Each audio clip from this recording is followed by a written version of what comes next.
Hi hello ನಮಸ್ತೆ ಪ್ರಿಯ ವೀಕ್ಷಕರೇ, police ಬೇಟೆ ಡಿಜಿಟಲ್ ವಾಹಿನಿಗೆ ತಮ್ಮೆಲ್ಲರಿಗೂ ಆತ್ಮೀಯ ಸ್ವಾಗತ. ನನಗೆ ಒಂದೊಂದು ಸಾರಿ ಕೆಲವೊಬ್ಬರ ಬಗ್ಗೆ ಕೆಲವು ವಿಚಾರಗಳು ಬರ್ತವೆ. ಅಂದರೆ ಅವ್ರು ನನಗೆ ಪರಿಚಯ ಇರ್ಬೋದು ಅಥವಾ ಪರಿಚಯ ಇಲ್ಲದೆ ಇರ್ಬೋದು. ನನ್ನ ಮನಸ್ಸಲ್ಲಿ ಏನೋ ಒಂದು ವಿಚಾರಗಳು ಬಂದಾಗ ನನಗೆ ಅವರನ್ನು ನೇರವಾಗಿ ಭೇಟಿಯಾಗಿ ಮಾತನಾಡಿಸದೇ ಇದ್ದರೆ ಬಹುಶಃ ನಂಗೆ ಸಮಾಧಾನ ಆಗಲಿಕ್ಕಿಲ್ಲ. ಅವ್ರು ನಂಗೆ ಸಿಗ್ತಾರೋ ಸಿಗಲ್ಲೋ ಗೊತ್ತಿಲ್ಲ. ಆದರೆ ನಾನಂತೂ ಕಾಡಿ ಬೇಡಿ ಆದರೂ ಅವರು ಎಲ್ಲೇ ಇರಲಿ ಅವರನ್ನು ಹುಡುಕೊಂಡು ಹೋಗಿ ನನ್ನ ಮನಸ್ಸಲ್ಲಿರ್ತಕ್ಕಂಥ ಪ್ರಶ್ನೆಗಳನ್ನು ಕೇಳಿ ಅದಕ್ಕೆ ನೇರವಾಗಿ ಅವರು ಉತ್ತರ ಕೊಡುವವರೆಗೂ ನಾನು ಈ ಒಂದು ವಿಚಾರ ಬಿಡೋದಿಲ್ಲ.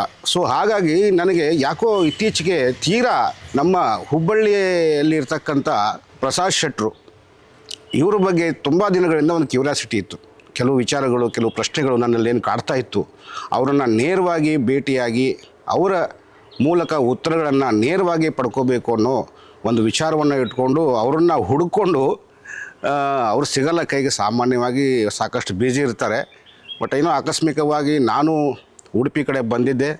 ಸುಮ್ಮನೆ ಫೋನ್ ಮಾಡಿದೆ. ಸಡನ್ನಾಗಿ ಫೋನ್ ತೆಗೆದು ಎಲ್ಲಿದ್ದೀರಾ ಅಂತ ಕೇಳಿದ ತಕ್ಷಣ ಕುಂದಾಪುರದಲ್ಲಿದ್ದೀನಿ ಅಂತ ಹೇಳಿದರು. ಅದೇನೋ ಕೋಇನ್ಸಿಡೆನ್ಸು, ಸಿಗೋ ಸಮಯ ಬಂತು ಅನಿಸುತ್ತೆ. ಸೊ ನಮ್ಮ ಹುಬ್ಬಳ್ಳಿಯವರಾದ ಪ್ರಸಾದ್ ಶೆಟ್ಟರು ಇವತ್ತು ನನ್ನೊಟ್ಟಿಗಿದ್ದಾರೆ. ಕೆಲವು ಪ್ರಶ್ನೆಗಳನ್ನು ಕೇಳ್ತೀನಿ, ಅದಕ್ಕೆ ನೇರವಾಗಿ ಅವರು ಉತ್ತರ ಕೊಡ್ತಾರೆ. ಬನ್ನಿ ಪ್ರಸಾದ್ ಶೆಟ್ಟರನ್ನ ಪರಿಚಯ ಮಾಡಿಸ್ತೀನಿ. ತಮ್ಮೆಲ್ಲರಿಗೂ ಪರಿಚಯ ಇದ್ದಾರೆ. ಇನ್ನೊಂದು ಸರಿ ಈ ಮೂಲಕ ನಮ್ಮ ವಾಹಿನಿಯ ಮೂಲಕ ಪರಿಚಯ ಮಾಡಿಸ್ತೀನಿ. ನಮಸ್ತೆ ಶೆಟ್ಟರ್, ಹೇಗಿದೆ? ನಮಸ್ತೆ, ನಾನು ಚೆನ್ನಾಗಿದ್ದೀನಿ. ಯಾಕೋ ಇತ್ತೀಚೆಗೆ ತಾವು ಹುಬ್ಬಳ್ಳಿಯಲ್ಲಿ ಕಾಣಿಸ್ಕೊಳ್ತಿಲ್ಲ.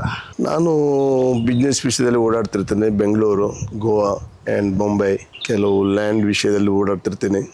ಹೋಟೆಲ್ ಇದೆ ಹುಬ್ಬಳ್ಳಿಯಲ್ಲಿ, ಒಂದು 2-3 ಹೋಟೆಲ್ ಪಾರ್ಟ್ನರ್ ಇದ್ದೀನಿ. ಹಾಗೆ ಬೇರೆ ಬೇರೆ ಒಂದು ಉದ್ಯೋಗದಲ್ಲಿ ಓಡಾಡ್ತಿರ್ತೀವಿ, ಬೇರೆ ಬೇರೆ ಕೆಲಸದಲ್ಲಿ. ಹೆಚ್ಚಿಗೆ ತಮ್ಮನ್ನು ತಾವು ಎದುರು ತೋರಿಸ್ಕೊಂಡಿದ್ರಿ? ಬಿಸ್ನೆಸ್ಸಲ್ಲೂ ಅಥವಾ ರಾಜಕೀಯದಲ್ಲೋ ಅಥವಾ ಸಮಾಜ ಸೇವೆಯಲ್ಲೋ? ಯಾವುದು ಜಾಸ್ತಿ ಯಾವುದು ಕಡಿಮೆ ಅಂತಿಲ್ಲ, ಎಲ್ಲದರಲ್ಲೂ ಇದ್ದೀವಿ. ಸಮಾಜ ಸೇವೆಯಲ್ಲಿ ಇದ್ದೀನಿ. ನಾವು ಮೊದಲು ಮುತ್ತಪ್ಪರಿಯವರ ಒಂದು ಜೈ ಕರ್ನಾಟಕ ಸಂಘಟನೆಯಲ್ಲಿ ಇದ್ವಿ. ಸಂಘಟನೆಯಿಂದ ಬಂದ್ವಿ. ಮೊದಲಿಂದ ರಾಜಕೀಯ ಎಲ್ಲ ವ್ಯಕ್ತಿಗಳು ಗೊತ್ತು. ಹುಬ್ಬಳ್ಳಿ ಧಾರವಾಡದಲ್ಲಿ ಎಲ್ಲ ಶಾಸಕರು ಗೊತ್ತು. ನಮಗೆ BJPಯಿಂದ ಗುರುತಿಸ್ಕೊಳ್ತಾರೆ ಜನ. ಬಟ್ ನಮಗೆ ಪಕ್ಷ ಅಂತಲ್ಲ, ನಮಗೆ ಒಳ್ಳೆ ನಾಯಕರು ಇದ್ದಾರೆ. ಹುಬ್ಬಳ್ಳಿ ಧಾರವಾಡದಲ್ಲಿ BJP ಎಲ್ಲ ನಾಯಕರು ನಮ್ಮ ಅಣ್ಣನ ಸಮಾನ. ಯಾರೇ ಇರಲಿ, ದೊಡ್ಡವರು ಹಿರಿಯವರು ಯಾವುದೇ ನಮ್ಮ BJP ಪಕ್ಷದಲ್ಲಿದ್ದರು. ಹಾಗೆ ಕಾಂಗ್ರೆಸ್ದಲ್ಲೂ ಇದ್ದಾರೆ. ಅವರು ಒಳ್ಳೆಯವರೇ, ಒಳ್ಳೆ ಜನ ಸೇವೆ ಮಾಡ್ತಾರೆ ಸಿಟಿಯಲ್ಲೆಲ್ಲ. ಅವ್ರು ನೋಡಿ ನಮಗೆ ಜನ ಸೇವೆ ಯಾರು ಕರೆಕ್ಟಾಗಿ ಮಾಡ್ತಾರೆ ಅವ್ರ ಬಗ್ಗೆ ಮೊದಲಿಂದ ಹೆಮ್ಮೆ. ನಿಮಗೆ ಈ ರಾಜಕೀಯ ಪಕ್ಷದಲ್ಲಿ ಭಾಳ ಆತ್ಮೀಯರಂದರೆ ಯಾರು? ಭಾಳ ಆತ್ಮೀಯ ಅಂತ ಯಾರು ಹೆಸರು ಹೇಳೋಕ್ಕಾಗಲ್ಲ. ಎಲ್ಲರೂ ಆತ್ಮೀಯರೇ, ಎಲ್ಲ ಗಾಡ್ ಫಾದರ್ ಅಂತ ಹೇಳ್ಬೋದು. ಅದಕ್ಕೆ ಒಳ್ಳೆತನಕ್ಕೆ. ಯಾಕಂದರೆ ಅವರೆಲ್ಲ ನನಗೆ ಸಿಕ್ಕಿದಾಗ ನಮ್ಮಲ್ಲಿ ಒಂದು ಸುಧಾರಣೆ ಅಂತ ಬಂತು. ಒಬ್ಬರು ಮನೆಯಲ್ಲಿ ಹಿರಿಯರು ಬೇಕಂತಾರಲ್ಲ, ಹಾಗೆ ಹಿರಿಯರಾಗಿ ನಾನು ಅವರಿಗೆ ನಮ್ಮ ಸ್ನೇಹಿತರನ್ನು ಬದಲು ನನ್ನ ಅಣ್ಣಂದಿರು ಅಂತ ಹೇಳ್ಬೋದು, ನಮ್ಮ ಹಿರಿಯರು ಅಂತ ಹೇಳ್ಬೋದು. ಅವರಿಂದ ಕೆಲವೆಲ್ಲ ಕಲ್ತ್ಕೊಂಡೆ. ಅಂದರೆ ಏನು ಜೀವನ ಯಾವ ರೀತಿ ನಡೆಸ್ಕೊಳ್ಬೇಕು, ಸಮಾಜದಲ್ಲಿ ಯಾವ ರೀತಿ ಬೆಳೆಯಬೇಕು. ಹಾಗೆ ನಮ್ಮ ಸೋದರರಾದ ನನ್ನ ಒಂದು ಆತ್ಮೀಯ ಸ್ನೇಹಿತರಿದ್ದಾರೆ, B. ಗುಣರಂಜನ್ ಶೆಟ್ಟಿ, ಬಾಲಚಂದ್ರ ಪಿಳ್ಳೆ, ಇವರೇ ಒಂದು 6-7 ಜನ ಮತ್ತು ಕೆಲವರೆಲ್ಲ ಇದ್ದಾರೆ. ಅವರ ಮಾರ್ಗದರ್ಶನದಲ್ಲಿ ಅಂದರೆ ಯಾವ ರೀತಿ ಮುಂದೆ ಸಮಾಜದಲ್ಲಿ ನಡಿಬೇಕು, ಯಾವ ಜನ ಸೇವೆ ಯಾವ ರೀತಿ ಮಾಡಬೇಕು, ಒಳ್ಳೆಯದಿದ್ದರೆ ಸಮಾಜ, ಒಳ್ಳೆತನ ಮಾಡಿದ ಒಂದು ಹೆಸರು. ಅದು ನಾವು ಮೊದಲಿಂದ ಹುಟ್ಟಿದಾಗಿಂದ ಒಂದು ಫಾಲೋ ಮಾಡಿಕೊಂಡೇ ಬಂದಿದ್ವಿ. ಯಾರಿಗೆ ತೊಂದರೆ ಇಲ್ಲ. ನಮಗೆ ಇಬ್ಬರ ನಡುವೆ ಜಗಳ ಆಗಬಾರ್ದು. ಅದರ ಮಧ್ಯದಲ್ಲಿ ನಾನು ಹೋಗಿ ಅವ್ರನ್ನ ಕಾಂಪ್ರಮೈಸ್ ಮಾಡೋ ಪರಿಸ್ಥಿತಿ ನಾನು ಮೊದಲಿಂದ ಮಾಡ್ಕೊಂಡು ಬಂದಿದ್ದೀನಿ, ಮುಂದೂ ಮಾಡ್ತೀನಿ. ಸಣ್ಣ ವಿಷಯ ಇರ್ತದೆ, ದ್ವೇಷಕ್ಕೆ ಬೆಳೆದು ಬಿಡ್ತದೆ. ಅದು ಅಲ್ಲೇ ಸ್ಟಾಪ್ ಆಗಬೇಕು. ಈಗಿನ ಮೊದಲಿನ ಜನ್ರೇಷನ್ ಬೇರೆ, ಈಗಿನ ಜನ್ರೇಷನ್ ಬೇರೆ. ಈಗ ಸ್ವಲ್ಪ ಎಲ್ಲ ಹುಡುಗರು, ಸಣ್ಣ ಹುಡುಗರೆಲ್ಲ ಗಾಂಜಾ ಗಿಂಜಾ ಅಂತೇಳಿ ಶೋಕಿಗೆ ಇದೆಲ್ಲ ರೌಡಿಸಮ್ ಎಲ್ಲ ಮಾಡ್ತಾರೆ. ಶೋಕಿಗೆ ಮೊದಲಿಂದು ನಿಯತ್ತು ನೀತಿ ಇತ್ತು. ಗರಡಿ ಮನೇಲಿ ಇರ್ತಿದ್ರು, ಒಳ್ಳೊಳ್ಳೆ ಅವ್ರ ಕಡೆ ಬುದ್ಧಿ ಇತ್ತು, ನಿಯತ್ತಿತ್ತು. ಈಗಿನ ಹುಡುಗರಿಗೆ ನಿಯತ್ತಿಲ್ಲ. ಈಗ ಶೋ, ಆಲ್ ಫಿಲ್ಮ್ ಹೀರೋಗಳದ್ದು ಏನು ಬರ್ತಾರೆ, ಮೂವಿ ತೆಗಿತಾರೆ, ಅವನೇನು ತಲ್ವಾರ್ ಹಿಡ್ದು, ಅವ್ನು ಯಾವ ಥರ ಚಾಕು ಹಿಡ್ಕೊಂಡು ಅದನ್ನು ಬಳಸ್ಕೊಳ್ತಾರೆ. ಬಟ್ ಒಂದೇನು ಸಂತೋಷ ಅಂದರೆ ಈಗಿನ ಜನ್ರೇಷನಲ್ಲಿ ಟೆಕ್ನಿಕಲ್ ತುಂಬವಾಗಿ ಬೆಳೆದಿದೆ. ಮೊದಲು ಇತ್ತದು 50 ವರ್ಷ ಹಿಂದೆ, ಆವಾಗೇ ಬಿಡ್ತಿರಲಿಲ್ಲ. ಈಗಂತೂ ಮನೆ ಮನೆಗೆ CC ಕ್ಯಾಮ್ರಾ ಇದೆ. 100ರಲ್ಲಿ 99 ಕೇಸ್ ಸಾಲ್ವ್ ಮಾಡ್ತಾರೆ. ಅದು ನಮ್ಮ ಕರ್ನಾಟಕ ಪೊಲೀಸ್ ಅಂದರೆ ನಂಬರ್ 1 ಅಂತ. ನಾನು ಮತ್ತು ಪೊಲೀಸ್ ಫ್ರೆಂಡ್. ನಾನು ಮೊದಲೇ ನನಗೆ ಎಲ್ಲ ಪೊಲೀಸರು ಸಣ್ಣವರಿಂದ ದೊಡ್ಡವ್ರ ಮಟ್ಟ ಪರಿಚಯ. ಯಾರಿಗಾರು ಅನ್ಯಾಯ ಆಗ್ತಾಯಿದೆ, ಅಣ್ಣ ನನಗೆ ತೊಂದರೆ ಆಗಿದೆ ಶೆಟ್ರೆ ಅಂತಂದರೆ ನಾನು ಅವ್ರನ್ನ ಎದುರುಗಡೆ ಕುಂದಿಸ್ಕೊಳ್ತಾರೆ. ಹೈಯರ್ ಆಫೀಸರ್ ಆಗಲಿ, ಮಿಡ್ಲ್ ಆಫೀಸರ್ ಆಗಲಿ, ಕೆಳಗಿನ ಮಟ್ಟದಾಗಲಿ, ಅವರೇ ಮುಂದೆ ಒಂದು ನ್ಯಾಯ ಕೊಡಿಸಿ ಅಂತ ಹೇಳ್ತೀನಿ. ಮೊದಲಿಂದ ನಮಗೆ ನ್ಯಾಯ ಅಂದರೆ ಭಾಳ ಸಂತೋಷ. ಅದೇ ರೀತಿ ನಡ್ಕೊಂಡು ಹೋಗ್ತಾಯಿದ್ದೀವಿ. ನೀವು ಮುತ್ತಪ್ಪರಯ್ಯವ್ರನ್ನ ತುಂಬ ಹತ್ತಿರದಿಂದ ನೋಡಿದವರು. ನಿಮ್ಮ ಅವರ ಒಡನಾಟ ಎಷ್ಟು ವರ್ಷದ? ಬಹುಶಃ ನಮ್ಮದು ಅವರು ಒಡನಾಟ ಒಂದು ಕೆಳದೊಂದು 14-15 ವರ್ಷದಿಂದ ಇದೆ. ನನಗೆ 2007-8 ಪರಿಚಯ ಆಗಿದ್ದವರು. ಈಗ ನೀವು ಅವರ ಜೊತೆಗೆ 14 ವರ್ಷ ಸಂಪರ್ಕದಲ್ಲಿದ್ದಿರಿ ಅವರಿರೋವರೆಗೂ. ಅವರ ಮೂಲಕ ನೀವು ಅಂಡರ್ವರ್ಲ್ಡ್ ಬಗ್ಗೆ ಸಾಕಷ್ಟು ತಿಳ್ಕೊಂಡಿರ್ತೀರ. ಅದು ಮುಂಬೈ ಅಂಡರ್ವರ್ಲ್ಡ್ ಇರ್ಬೋದು, ಬೆಂಗಳೂರು ಅಂಡರ್ವರ್ಲ್ಡ್ ಇರ್ಬೋದು, ಅಥವಾ ಮಂಗಳೂರು ಅಂಡರ್ವರ್ಲ್ಡ್ ಇರ್ಬೋದು. ಇವತ್ತು ಹುಬ್ಬಳ್ಳಿಯಲ್ಲಿ ಅವರ ಎಲ್ಲ ಆ ಒಂದು ಅಂಡರ್ವರ್ಲ್ಡ್ಗೆ ಸಂಬಂಧಪಟ್ಟಂಗೆ ಈಗೇನು ಹುಬ್ಬಳ್ಳಿಯಲ್ಲಿ ತಾವು ನೋಡ್ತಾ ಇದ್ದೀರಿ, ಸಣ್ಣ ಸಣ್ಣ ವಿಷಯಕ್ಕೆ ಒಬ್ಬೊಬ್ಬೇ ಹುಡುಗನ್ನ 20 ಜನ ಹೋಗಿ ಹೊಡೆಯೋದು, ಅಟ್ಟಿಸ್ಕೊಂಡು ಹೋಗಿ ಹೊಡೆಯೋದು, ಇದು ನೀವು ರೌಡಿಸಮ್ ಅಂತಿರೋ, ಅಂಡರ್ವರ್ಲ್ಡ್ ಅಂತಿರೋ, ಈ ಗ್ಯಾಂಗ್ ವಾರ್ ಅಂತಿರೋ, ಏನಂತೀರಿ ಇದಕ್ಕೆ ಅಂಡರ್ವರ್ಲ್ಡ್ ಅಂತ ಹೇಳಲಿಕ್ಕೆ ಪದ ಆಗಲ್ಲ. ಹುಬ್ಬಳ್ಳಿ ಅಂಡರ್ವರ್ಲ್ಡ್ ಅಂತ ಡಾನ್ ಗೀನ್ ಅಂತ ನನಗಂತೂ ಯಾರು ಗೊತ್ತಿಲ್ಲ.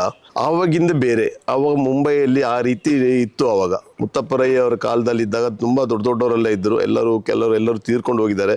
ಆದರೆ ನಾವು ಸೆಲ್ಯೂಟ್ ಹೊಡಿಬೇಕು ಮಿಸ್ಟರ್ ದಯಾನಂದ್ ನಾಯಕ್, ಪ್ರಕಾಶ್ ಭಂಡಾರಿ, ಪ್ರದೀಪ್ ಶರ್ಮಾ ಇಂಥವರೆಲ್ಲ ಎಷ್ಟೋ ಅಂಡರ್ವರ್ಲ್ಡನ್ನು ಕರೆಕ್ಟ್ ಸಮಾಪ್ತ ಮಾಡಿದ್ದಾರೆ.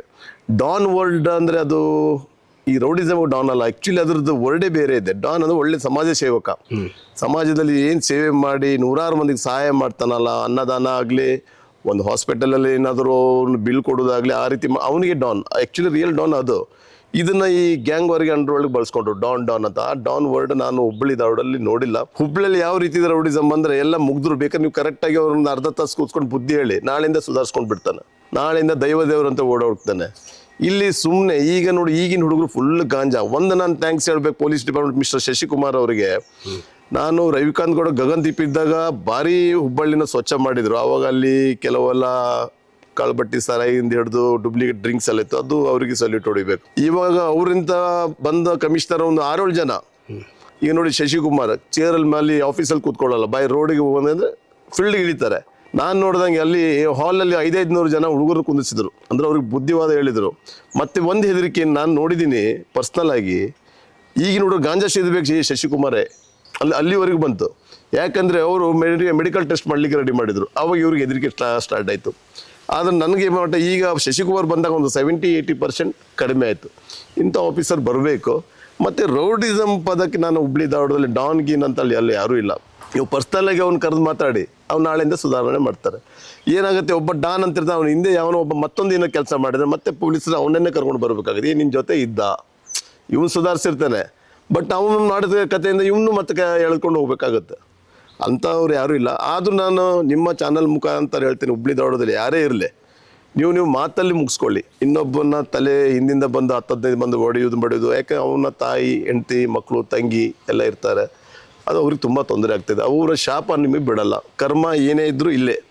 ನೀವು ಎಷ್ಟೇ ಕಣ್ಮುಚ್ಚಿ ಹೇಳ್ತಾರ, ಬೆಕ್ಕು ಕಣ್ಮುಚ್ಚಿ ಹಾಲು ಕುಡಿದ್ರೆ ಗೊತ್ತಾಗಲ್ಲ ಅಂತ. ಈಗ ಟೆಕ್ನಾಲಜಿ ತುಂಬ ಬೆಳೆದಿದೆ. Police very strong. ನಮ್ಮ ಇಂಡಿಯಾದಲ್ಲೇ ಹೇಳ್ಬೋದು. ಎಲ್ಲ ರೀತಿ ನಾನು ಮಾಡಿದೆ ಗೊತ್ತೇ ಆಗಲ್ಲ, ನಾನು ಮನೆ ಕೂತ್ಕೊಂಡು ಮಾಡಿದೆ, ನಾನೇ ಮಾಡಿದೆ ಅಂತ ಗೊತ್ತಾಗುತ್ತೆ. ನಾವು ಸುಧಾರಿಸ್ಕೊಳ್ಬೇಕು. ಸಮಾಜ ಒಳ್ಳೆ ಕೆಲಸ ಮಾಡಿ ಏನಿದೆ ಜೀವನ ಇರೋದು. ಮೊದಲೆಲ್ಲ 100 ವರ್ಷ ಬದುಕ್ತಿದ್ರು, ಈಗ ಒಂದು 60-70 ವರ್ಷ ಬೋನಸ್ ಅಂತಾರಲ್ಲ, ಆ ರೀತಿ ಇದೆ. ಅದು ನಾವು ಮಾಡ್ಕೊಂಡು ಹೋಗ್ಬೇಕು. ವೈಯಕ್ತಿಕವಾಗಿ ನನ್ನ ಪ್ರಕಾರ ನಾನು ಹೇಳೋದಾದರೆ, ನೀವು ಹೇಳ್ದಂಗೆ ಹುಬ್ಬಳ್ಳಿ ಧಾರವಾಡ ಆಯುಕ್ತರು ಬಹಳ ಚೆನ್ನಾಗಿ ಗಾಂಜಾ ಸೇದೋರನ್ನ ಹಿಡ್ಕೊಂಡು ಮಾರೋರನ್ನ ಹಿಡಿದು ಮಟ್ಟ ಹಾಕಿದ್ದು ನಿಜ. ಆದರೆ ಸಂಪೂರ್ಣವಾಗಿ ಗಾಂಜಾ ತಡೆಗಟ್ಟಲಿಕ್ಕೆ ಆಗ್ತಿಲ್ಲ. ಇವತ್ತಿಗೂ ನಾನು ನೋಡಿರೋ ಹಾಗೆ, ನೀವು ತಿಳ್ಕೊಂಡಿರೋ ಹಾಗೆ, ಈಗ ನನ್ನ ವೈಯಕ್ತಿಕ ಅಭಿಪ್ರಾಯ ಇದು, ನಿಮಗೆ ಸಂಬಂಧ ಇಲ್ಲ. ಏನಂತಂದರೆ, ಈ ಒಂದು ಸ್ವಲ್ಪ ಚಿಕ್ಕ ಪುಟ್ಟ ಪುಡಾರಿಗಳಿದ್ದಾರೆ, ಇವರನ್ನು ಇಟ್ಕೊಂಡು ಅವರಿಗೆ ಗಾಂಜಾ ಹೊಡೆಸಿ ಅವ್ರನ್ನ ಬಿಟ್ಟು ಇನ್ನೊಬ್ಬರ ಮನೆ ಮಕ್ಕಳನ್ನ ಹೊಡೆಸೋದು. ಇವರು ಬರಲ್ಲ ಮುಂದೆ ಫೈಟ್ ಮಾಡಲಿಕ್ಕೆ. ಅವರಿಗೆ ಒಂದು ಗಾಂಜಾ ಹೊಡೆಸಿ ಅವ್ರ ತಲೆಯಲ್ಲಿ ತುಂಬಬಾರ್ದೆಲ್ಲ ತುಂಬಿ, ಇವನು ನಿಮ್ಮ ಟಾರ್ಗೆಟ್ ಇವನೇ ಅಂತ ಹೇಳಿ ಅಟ್ಯಾಕ್ ಮಾಡಿಸೋದು. ಇದು ಗಂಡಸ್ತನ ಅಂತೀರಾ ಅಲ್ವಾ? ಅದು ಗಂಡಸ್ತನ ಅಂತ ಹೇಳಲ್ಲ. ಇನ್ನೊಬ್ಬರನ್ನ ತಲೆ ತುಂಬಿ ಅವನಿಗೆ ಗಾಂಜಾ ಹೊಡಿಸಿ ಇನ್ನೊಬ್ರು ಹೊಡಿಸೋದು ದೊಡ್ಡ ತಪ್ಪು, ಅದು ಅಪರಾಧ. ಇವತ್ತು ಒಂದು ಕೆಲಸ ಮಾಡಿ ತಪ್ಪಿಸ್ಕೊಳ್ಬೋದು, ಮುಂದೆ ಅವ್ನು ತಪ್ಪಿಸ್ಕೊಳಕ್ಕಾಗಲ್ಲ. ಅದಕ್ಕೆ ನಮ್ಮ ಸರ್ಕಾರ ತುಂಬ ಗಂಭೀರವಾಗಿ ಗಾಂಜಾ ಡ್ರಗ್ ವಿಷಯದಲ್ಲಿ, ಒಂದು ಡ್ರಗ್ ಆಯಿತು ಮತ್ತು ಆಹಾರ ಪದ್ಧತಿ, ಆಹಾರದಲ್ಲಿ ಡೂಪ್ಲಿಕೇಟ್ ತುಂಬ ಬರ್ತಾ ಇದೆ. ಈಗಿನ ಸಣ್ಣ ಮಕ್ಕಳಿಗೆ ಎಗ್ ತಿನ್ನಬೇಡಿ ಅಂತ ಮೊನ್ನೆ TV9 ಹೇಳ್ತಾ ಇದ್ದಾರೆ. ಮತ್ತೆ ರಿಪೋರ್ಟ್ ಬಂತು, ಆಮೇಲೆ ಏನಾಯ್ತು ಗೊತ್ತಾಗಿಲ್ಲ. ಇಂಥದಕ್ಕೆಲ್ಲ ಸರ್ಕಾರ ಅದಕ್ಕೆ ತಡೆಗಟ್ಟಬೇಕಾಗುತ್ತೆ. ಯಾಕಂದರೆ ನೀವು ಗಾಂಜಾಕ್ಕಿಂತ ನಮ್ಮ ಫುಡ್ ಅಂತೂ ವೆರಿ ಡೇಂಜರ್. ಏನು ತಿನ್ಬೇಕು ಏನು ಬೇಡ ಅಂತ ಹೇಳೋಕ್ಕಾಗಲ್ಲ. ಮೊದಲೆಲ್ಲ ಜೋಳದ ರೊಟ್ಟಿ ತಿನ್ನಿ ಅಂತಾರೆ, ಈಗ ಅದನ್ನು ತಿನ್ನಬೇಡ ಅಂತಾರೆ. ಅಂದರೆ ಅಷ್ಟು ಆಹಾರ ಪದ್ಧತಿ ಕೆಟ್ಟಿದೆ. ಅದಕ್ಕೆ ಸರ್ಕಾರ ಅದ್ರ ಬಗ್ಗೆ ಕಠಿಣ ಕ್ರಮ, ನೀವು ಯಾವುದರಲ್ಲಾದರೂ ದುಡ್ಡು ಮಾಡಿ, ಇದರಲ್ಲಿ ದುಡ್ಡು ಮಾಡಬೇಡಿ. ಇದು ದೊಡ್ಡ ಪಾಪದ ಕೆಲಸ. ಸಣ್ಣ ಮಕ್ಕಳಿಗೆ ಈಗಿಂದ ನಾವು ಕ್ಯಾನ್ಸರ್ ಅಂತೇಳಿ ಹೇಳ್ತೀವಿ. 5 ವರ್ಷದ ಮಕ್ಳಿಗೆ ಕ್ಯಾನ್ಸರ್, 6 ವರ್ಷ ಮಗ ಹಾರ್ಟ್ ಅಟ್ಯಾಕ್. ಇದೇ ನಮ್ಮ ಕುಂದಾಪುರದಲ್ಲಿ ಹೋದ ವರ್ಷ 2 ಮಕ್ಕಳು, ಒಂದು 9th ಇನ್ನೊಂದು 8th, ಬಸ್ಸಲ್ಲಿ ಹೋಗಿ ಹಾರ್ಟ್ ಅಟ್ಯಾಕ್. ಇದು ಆಹಾರ ಪದ್ಧತಿನೇ ಅಲ್ಲ.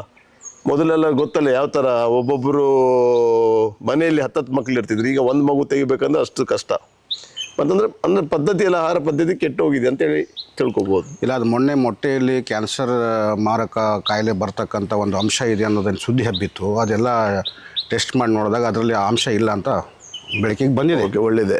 ಸೊ ಹೀಗಾಗಿ ನಾನು ಯಾವುದೇ ಜಿಲ್ಲೆಯ ಜಿಲ್ಲೆಗೆ ಸಂಬಂಧಪಟ್ಟಂತೆ ಪೊಲೀಸ್ ಇಲಾಖೆಯವರಲ್ಲಿ ಕೇಳೋದು ಒಂದೇ, ಎಲ್ಲಿ ಈ ಹೆಚ್ಚಿಗೆ ರೌಡಿ ಶೀಟರ್ಗಳಿರ್ತಾರೆ, ಎಲ್ಲಿ ಈ ಹೆಚ್ಚಿಗೆ ಸಂಖ್ಯೆಯಲ್ಲಿ ಪುಡಾರಿಗಳಿರ್ತಾರೆ, ಪ್ರತಿ ವಾರಕ್ಕೊಂದ್ಸರಿ ಅವರನ್ನು ತೊಗೊಂಡು ಹೋಗಿ ಟೆಸ್ಟ್ ಮಾಡಿಸಿದರೆ 100% ಈ ಗಾಂಜಾನ ತಡೆಗಟ್ಟಬಹುದು. ಅದು ಮಾಡ್ತಿದ್ದಾರೆ. ಶಶಿಕುಮಾರ್ ಅವ್ರಿಗೆ ಇದ್ದ ಕಮಿಷನರ್ ಬಗ್ಗೆ ಹೇಳ್ತೀನಿ, ಅವ್ರಿಗೆ ಯಾರ ಮೇಲೆ ಡೌಟ್ ಬರ್ತದೆ ಅವ್ನು ಕರೆಸಿ ಎನ್ಕ್ವೈರಿ ಮಾಡಿ, ಇವನು ಗಾಂಜಾ ಪೆಡ್ಲಾರ, ಯಾರು ಇವ್ನು ಮಾರ್ತಾನ, ಅಲ್ಲ ಒಳಗಡೆ ಕೂತ್ಕೊಂಡೇ ಮಾರಿಸ್ತಾನ, ದುಡ್ಡು ಮಾಡ್ತಾನ, ಅಥವಾ ಇವನಿಂದ ಯಾರಂತ ತುಂಬ ಎನ್ಕ್ವೈರಿ ನಡೀತಾ ಇದೆ. ನಾವು ಕೇಳ್ಪಟ್ಟದಾಗೆ ಎಲ್ಲ ಯಾರನ್ನೂ ಬಿಡ್ತಾ ಇಲ್ಲ ಅವರು. ಆಮೇಲೆ ನನಗೀಗ ಬಂದಿರೋ ಮಾಹಿತಿಯ ಪ್ರಕಾರ, ನನಗೆ ವೈಯಕ್ತಿಕವಾಗಿ ಬಂದಿರೋ ಮಾಹಿತಿ ಪ್ರಕಾರ ಸುಮಾರು ಜನ ನನಗೆ ಫೋನ್ ಮಾಡಿದ್ದಾರೆ. ಎಲ್ಲ ಏರಿಯಾದಲ್ಲೂ ನನಗೆ ಬೇಕಾದವರು ಇದ್ದಾರೆ. ಈ ನೇಕಾರ್ ನಗರ್ ಭಾಗ, ಗಿರಿಯಾಲ್ ರೋಡ್ ಇರ್ಬೋದು, ಸೆಟಲ್ಮೆಂಟ್ ಇರ್ಬೋದು, ಈ ಕಡೆ ಮಂಟೂರು ರೋಡ್ ಇರ್ಬೋದು, ಈ ಎಲ್ಲ ಭಾಗಗಳಲ್ಲಿ ಪ್ರತಿಯೊಬ್ಬರು ಮನೆಯಲ್ಲಿ ಮಾರಕಾಸ್ತ್ರಗಳು 100% ಇರ್ತವೆ ಅಂತ ನನ್ನ ಗಮನಕ್ಕೆ ಬಂದಿರೋದು. ಸದ್ಯದಲ್ಲಿ ಯಾರ ಮನೇಲಿ ಇಲ್ಲ ಅಂದ್ಕೊಳ್ತೀನಿ. ಶಶಿಕುಮಾರ್ ಅವ್ರು ಬಂದ ಮೇಲೆ ಯಾರು ಒಂದು ಸಣ್ಣ ಚಾಕುನು ಇಡಲಿಕ್ಕೆ ಸ್ವಲ್ಪ ವಿಚಾರ ಮಾಡ್ತಾ ಇದ್ದಾರೆ. ಆ ರೀತಿ ರೇಡ್ ಆಗ್ತಿದೆ. ಯಾವಾಗ ರೇಡ್ ಆಗ್ತದೆ ಗೊತ್ತಿಲ್ಲ. ಡಿಪಾರ್ಟ್ಮೆಂಟ್ ಸ್ಟ್ರಾಂಗ್ ಆಗಿದೆ. ಇದು ಅವ್ರು ಇಟ್ಕೊಳ್ಬಾರ್ದು ಅಂತೇನೆ. ಈಗ ಈ ಹುಡುಗರು, ಸಣ್ಣ ಹುಡುಗರು, ನಾನು ಹೇಳಿದೆ ಇದೆಲ್ಲ ಕೆಟ್ಟೋಗಿದೆ ಫಿಲ್ಮಿನಿಂದ. ಈಗ ನೋಡಿ, ಎಂಥ ಫಿಲ್ಮ್ ಮೊದಲು ಮನೆ ಮಂತ್ರಾಲಯ ಇಂಥವೆಲ್ಲ ಮೂವಿ ಬರ್ತಿತ್ತು, ಫ್ಯಾಮಿಲಿ ಕೂತ್ಕೊಂಡೆಲ್ಲ ನೋಡ್ತಿದ್ರು. ರಾಜ್ಕುಮಾರ್ ಮೂವೀಸಲ್ಲಿ ನೋಡಿದೀವಲ್ಲ. ಈಗ ಮಾತಿದ್ರೆ ತಲ್ವಾರ್ ಇಲ್ಲಿ ನಾವು ಪಿಕ್ಚರ್ ತೆಗೆದಂದ್ರೆ ಫೇಲ್. ಯಾವುದೇ ದೊಡ್ಡ ಆ್ಯಕ್ಟರ್ ತೊಗೊಳ್ಳಿ, ಅವ್ನು ತಲ್ವಾರ್ ಹಿಡಿದ್ರೆ ಫ್ಯಾಮಿಲಿ ಒಳ್ಳೇದು. ಅದರಿಂದ ಫ್ಯಾಮಿಲಿ ಎಲ್ಲ ಹಾಳಾಗ್ತಿದೆ. ಗೆಳೆತನದಲ್ಲಿ ಮೋಸ. ಅದು ಹಾಡು ಅದೇ ರೀತಿ ಇರ್ತದೆ. ಒಡಿ ಮಗ ಅಂತೇಳಿ ಈ ಥರ ಪಿಕ್ಚರ್ ನೋಡಿ, ಇವರು ಪಿಕ್ಚರ್ ನೋಡಿ ಆಚೆ ಬಂದು ಕೂಡಲೇ ಯಾವ್ದಾರು ಬಾರಲ್ಲಿ ಹೋಗಿ ಒಂದು ಸೀನ್ ಕೊಡು ಅಂತಾರೆ. ಬಟ್ ಅದನ್ನೆಲ್ಲ ತೊಡಗಿಡ್ಬೇಕು. ಅದು ನಾವು ಆ ಸ್ಟೇಷನ್ ಜವಾಬ್ದಾರಿ, ಕಮಿಷನರ್ ಜವಾಬ್ದಾರಿ ಅಂತ. ಆ ಸ್ಟೇಷನ್ ವೈಸ್ ಗವರ್ನರ್ ರೆಗ್ಯುಲರ್ ಕರೆದು ಯಾರು ಬಾರಲ್ಲಿ ಕೂತ್ಕೊಂಡು ಈ ಥರ ಮಾಡ್ಕೊಂಡು ರೆಗ್ಯುಲರ್ ಮಾಡ್ತಾರೆ ಅವರಲ್ಲಿ ತಂದು ಎನ್ಕ್ವೈರಿ ಮಾಡೋಕ್ಕೆ ಬುದ್ಧಿವಾದ ಹೇಳಲೇಬೇಕು. ಇಷ್ಟೊತ್ತು ನೀವು ನನಗೆ ಇಷ್ಟೆಲ್ಲ ಕತೆ ಹೇಳಿದ್ರಿ, ನಾನು ಕೇಳಿದ ಪ್ರಶ್ನೆಗೆ ಉತ್ತರಗಳನ್ನ ಕರೆಕ್ಟಾಗಿ ಕೊಟ್ರಿ. ನಿಮಗೆ ಗನ್ಮ್ಯಾನ್ ಯಾಕೆ ಶೆಟ್ರೆ? ನನಗೆ ಗನ್ಮ್ಯಾನ್ ಅಂದರೆ ನಾನು ಹೊರಗಡೆ ಓಡಾಡ್ತಿರ್ತೇನೆ ಬಿಸ್ನೆಸ್ ಮುಖಾಂತರ. ನನಗೊಂದು 2 ಥ್ರೆಟ್ ಕಾಲ್ ಬಂದಿತ್ತು. ಬಂದಾಗ ನಂಗೆ ಬಂತಂತ ನನ್ನೊಳಗೆ ಗೊತ್ತು. ನನಗೆ ಇದಕ್ಕೆ ಭಯ ಇಲ್ಲ ಅಂತಲ್ಲ, ಮನುಷ್ಯ ಇದ್ದವನಿಗೆ ಸ್ವಲ್ಪ ಭಯ ಇರ್ತದೆ. ಆವಾಗ ನನಗೆ ಪೊಲೀಸ್ ಕಮಿಷನರೇ ಕರೆದಿದ್ದು. ನಾನು ಕಮಿಷನರ್ ಬೇಕಾದ್ರೆ ಕರೆದಾಗ ಯಾರು ಕರೆದ್ರಂತ ಅವಾಗ ಹೆಸರು ಹೇಳ್ತೀನಿ. ಕರೆದ್ರು. ನನಗೆ ಫಸ್ಟ್ ಇಂಡಿಫಾರ್ಮ್ ಸ್ಟೇಷನ್ಗೆ ಹೋಗಿ ಅಂದರು. ಅನ್ನೋದು ನಿಮಗೆ ಯಾರು ಥ್ರೆಟ್ ಕಾಲ್ ಕೊಟ್ಟಿದ್ದಾರೆ? ಇಲ್ಲ ಅಂತ ಹೇಳಿದೆ ಫಸ್ಟ್. ಅಲ್ಲ ಹೇಳಿ ಶೆಟ್ರೆ ಯಾರು? ಹೌದು ಅಂದೆ. ಯಾರು ಅಂದೆ. ಈಗ ಬಂತು. ರಾಂಗಾಗಿ ಮಾತಾಡಲ್ಲ, ನಾನೇ ರಾಂಗ್ ಮಾತಾಡಿದೆ. ಬಟ್ ಅವ ಫ್ರೆಂಡ್ಶಿಪ್ ಬಿಡಲ್ಲ ಇಂಥವ್ರ ಜೊತೆ ಅಂತ ಹೇಳಿದೆ. ಹೌದಾ ಅಂತ ಕೇಳ್ದೆ. ನೆಕ್ಸ್ಟ್ ಆಮೇಲೆ ನನಗೆ CCB ಕರೆದು CCB ಒಂದು ಬರೆದು ಕೊಡಿ. ಅವ್ನು ನಿಮಗೆ ನಾನು ಧಮಕಿ ಹಾಕಿಲ್ಲ. ಅವನು ನನಗೆ ಏನೋ ಒಂದು ದುಡ್ಡು ಕೇಳಿದೆ. ನಾನು ದುಡ್ಡು ನಿನಗೆ ಕೊಡಲ್ಲ. ಈಗ ಯಾವುದು ದೇವಸ್ಥಾನ ಕೊಡು ಅಂತೇಳಿ ಕೊಡು. ನಮಗೆ ಮೊದಲಿಂದ ಅನ್ನದಾನ ಮಾಡುವಲ್ಲ ಅಭ್ಯಾಸ ಇದೆ. ಬೇಕಾದ್ರೆ ದೇವಸ್ಥಾನಕ್ಕೆ ಬಾ ಅಂತ ಅಲ್ಲಿ ಕೊಡೋದು ಅದನ್ನು ಕೊಡ್ತೀವಿ ಹೊರತು ನಿನಗೆ ಕೊಟ್ಟರೆ ನಾನು ಹಪ್ತ ಕೊಟ್ಟಾಗುತ್ತೆ. ಅದು ನಾನು ಕೊಡಲ್ಲ ಅಂತ ಹೇಳಿದೆ. ಅದನ್ನು ಸುಮ್ಮನೆ ಅದು. ಆಮೇಲೆ ಪೊಲೀಸ್ಗೆ ನಿಮಗೆ ಗನ್ಮ್ಯಾನ್ ಇದ್ದಾರೆ ಅಂದ. ಹೌದು ಅಂತೇಳಿ. ಯಾವಾಗಿಂದ 2-3 ವರ್ಷ ಆಯ್ತು ಅಂತ. ಆಯ್ತು, ನಂಗೆ ನಮ್ಮ ಪೊಲೀಸ್ ಗನ್ಮ್ಯಾನ್ವೇ ಬೇಡ ಸರ್ ಅಂತ ಹೇಳಿದೆ. ನನಗೆ ಗನ್ಮ್ಯಾನ್ ಇಡೋ ನೆಸಸರಿ ಇಲ್ಲ, ಇಟ್ಕೊಂಡು ಬಿಟ್ಟಿದ್ದೀನಿ. ಅದಕ್ಕೆ ನನ್ನ ಸ್ನೇಹಿತರೆ ನನಗೆ ಗನ್ಮ್ಯಾನ್ ಇದ್ದಂಗೆ ಎಲ್ಲ ನನ್ನ ಫ್ರೆಂಡ್ಸೇ ನನಗೆ ಒಂದು ದೊಡ್ಡ ಅಸ್ತ್ರ. ಬಟ್ ನನಗೆ ಈಗ ಈ ಸೆಕ್ಯೂರಿಟಿನ ಕರ್ಕೊಂಡು ಹೋಗೋದಂದ್ರೆ ನಾನು ಬೇರೆ ಸ್ಟೇಟ್ ಹೋಗ್ತಾ ಇದ್ದೇನೆ. ಅದಕ್ಕೆ ಹೊರತು ನನಗೆ ಈ ಶೋಬಾಜಿಗೆ ನಾನು ಗನ್ಮ್ಯಾನ್ ಇಟ್ಕೊಂಡಿಲ್ಲ. ನಂಗೆ ಅದರ ಭಯನೂ ಇಲ್ಲ, ಅದು ನೆಸಸರಿ ಇಲ್ಲ. ಈಗ ನಾನು ಬೇಕಾದ್ರೆ ನಾಳೆನೇ ಬೇಕಾದ್ರೆ ಬೇಡ ಅಂದರೆ ಬೇಡ. ಆದರೆ ಬಟ್ ನನಗೇನಿದೆ, ನನಗೆ ಬಿಸ್ನೆಸ್ ಸಲುವಾಗಿ ಬೇಕಾಗ್ತಿರ್ತದೆ. ಹೊರಗಡೆ ಓಡಾಡ್ತಿರ್ತೀನಿ ಅದ್ರ ಸಲುವಾಗಿ. ಬಟ್ ಈ ರೌಡಿಸಮ್ ಈ ಅಂಡರ್ವರ್ಲ್ಡ್ಗೆ ಎದುರಿಗಿದ್ರಿ ಅದಕ್ಕಂತ ಅಲ್ಲ, ನಾನು ವೈಯಕ್ತಿಕವಾಗಿ ಇಟ್ಕೊಂಡಿದ್ದೀನಿ. ಹುಬ್ಳಿಯಲ್ಲಿ ಯಾರಿಗೋ ಹೆದರಿ ಅಥವಾ ಹುಬ್ಳಿಯಲ್ಲಿ ಯಾರಿಗಾರು ಥ್ರೆಟ್ ಇದೆ ಅನ್ನೋ ಕಾರಣಕ್ಕೇನಿಲ್ಲ? ಇಲ್ಲ ಆ ಥರ ಹುಬ್ಳಿಯಲ್ಲಿ ಆ ಥರ ಯಾರು ಇಲ್ಲ. ಎಲ್ಲ ಫ್ರೆಂಡ್ಸೇ ಇದ್ದಾರೆ. ವೈರಲ್ ಗೊತ್ತಾಗಲ್ಲ. ಅದನ್ನ ಎದುರಿಸೋ ಶಕ್ತಿ ನಮ್ಮಲ್ಲಿದೆ. ಈಗೇನು ತೊಂದರೆ ಇಲ್ಲ.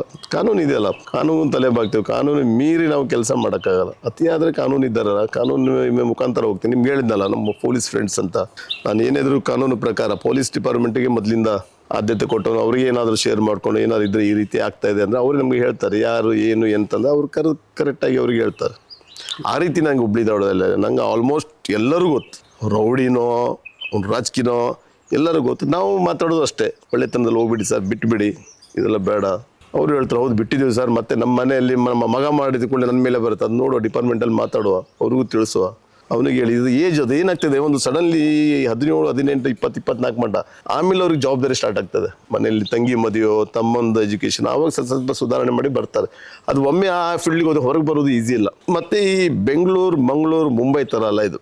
ಅಲ್ಲಿ ಟಾರ್ಗೆಟೇ ಬೇರೆ, ಪರ್ಫೆಕ್ಟ್ ಆಗಿ ಎಲ್ಲ ಮಾಡ್ತಾರೆ. 10 ವರ್ಷ ಜೈಲು ಹೋಗ್ತಾರೆ. ಅವರು ಮಾಡೋದು ತಪ್ಪು, ಪೂರ ಪರಿವಾರ ಹಾಳಾಗ್ಬಿಡುತ್ತಲ್ಲ. ಅವರು ಆಮೇಲೆ ಅವ್ರ ಮಂತನ ಬಗ್ಗೆ ಫಸ್ಟ್ ವಿಚಾರ ಮಾಡ್ಬೇಕು.